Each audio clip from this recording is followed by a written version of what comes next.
Assalamualaikum warahmatullahi wabarakatuh. Salam sejahtera buat kita semua. Hari ini materi kita tentang menyusun proposal kegiatan ya. Nah, materi ini adalah kelanjutan materi yang sebelumnya. Di sini masih beberapa hal yang kita bicarakan masih sama ya, masih sekitar susunan dari proposal. Nah, jadi aturan proposal ini atau isi dari proposal ini tidak ada aturan yang benar-benar baku seperti apa, tidak ada ya, tetapi tetap harus dia sesuai dengan kaidah penulisan dan juga harus ilmiah.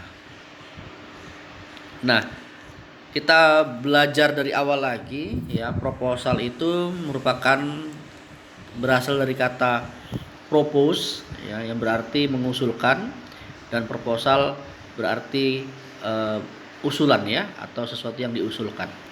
Jadi proposal adalah suatu rencana usulan tentang suatu proyek atau kegiatan.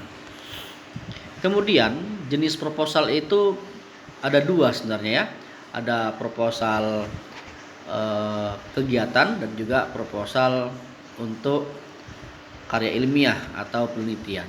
Nah, di sini ada yang membagi ya menjadi dua ya, proposal proyek dan juga proposal kegiatan. Nah, untuk proposal kegiatan isinya secara garis besar yaitu tidak lepas dari prinsip 5W dan 1H ya. Bagaimana, apa, siapa, kapan, di mana, dan bagaimana ya. Mengapa dan bagaimana ya. Nah, jadi kalau kita membuat berita pun juga harus memperhatikan 5W 1H. Begitu juga membuat proposal harus ada 5W 1H ya. Selanjutnya format proposal kegiatan. Di sini yang pertama ada sampul atau halaman depan atau cover ya. Latar belakang, tujuan, nama dan tema kegiatan, bentuk kegiatan, peserta, penyelenggara, jadwal dan lokasi kegiatan, susunan acara, susunan panitia, rencana anggaran, penutup dan penawaran kerjasama ya kepada pihak-pihak yang diinginkan atau pihak-pihak yang akan membantu nantinya. Kemudian untuk halaman sampul atau cover ini berisi tentang nama kegiatan, lokasi, waktu pelaksanaan, dan juga penyelenggara yang mengadakan kegiatan. Kemudian latar belakang ini sudah Bapak jelaskan minggu lalu ya, apa itu latar belakang. Jadi latar belakang itu adalah sesuatu yang memang tidak orang inginkan sebenarnya, tetapi itu terjadi ya, maka harus kita buat kayak gitu ya, kegiatan atau sesuatu yang memang perlulah diperbaiki ya, perlu diteliti ya, inilah dituangkan dalam latar belakang. Nah, kalau pada bagian ini dijelaskan bahwa secara umum esensi dari latar belakang adalah kesenjangan antara fakta dan apa seharusnya. Jadi antara ekspektasi dengan realita itu nggak nyambung dia ya, tidak nyambung. Maka perlu kita selesaikan. Nah, itulah yang dituangkan dalam latar belakang. Kemudian tujuan kegiatan ini harus jelas ya, tujuannya apa, yang mau dikerjakan apa ya, apa manfaat acaranya. Jadi orang yang ingin membantu pun tidak ragu-ragu memberikan sumbangannya ya.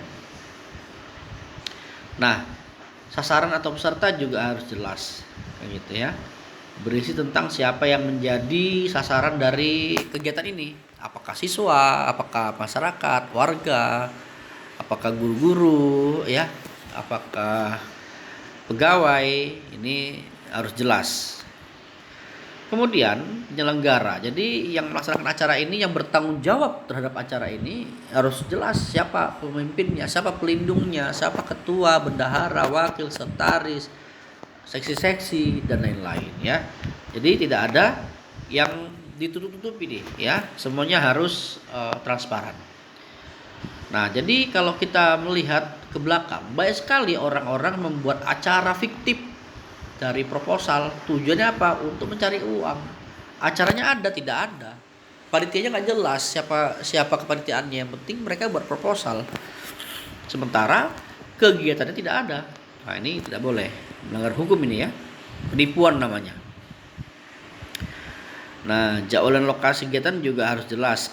Ini menggunakan pola when dan where ya, kapan dan di mana. Ya, ini susunan panitia. Isi susunan panitia dibentuk ya, tujuannya agar pihak-pihak yang tawari mau diajak bekerja sama ya. Oke.